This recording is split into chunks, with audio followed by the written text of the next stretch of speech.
ലോകകപ്പിന് മുന്നോടിയായി സൗദിയിൽ സ്കൈ സ്റ്റേഡിയം ഒരുങ്ങുന്നുവെന്ന് റിപ്പോർട്ടുകൾ.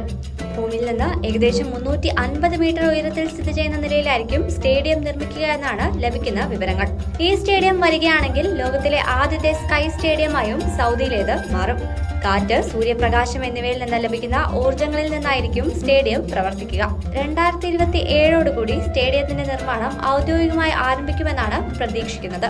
2032 ആവുമ്പോഴേക്കും സ്റ്റേഡിയത്തിന്റെ പണി പൂർത്തിയാക്കാൻ സാധിക്കുമെന്നാണ് അധികൃതർ പ്രതീക്ഷിക്കുന്നത്.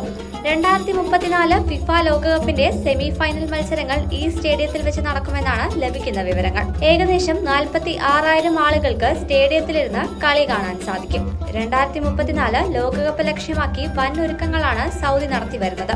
സൗദി അറേബ്യയിലുടനീളമുള്ള മറ്റ് 10 ഹോസ്റ്റിംഗ് സൈറ്റുകൾക്ക് പുറമെ Riyadh, Jeddah, Al Khobar, Abha എന്നിവിടങ്ങളിൽ 15 സ്റ്റേഡിയങ്ങളിൽ മത്സരങ്ങൾ നടക്കും. ചരിത്രത്തിലാദ്യമായി ടൂർണമെന്റിൽ 48 ടീമുകളാവും പങ്കെടുക്കുക.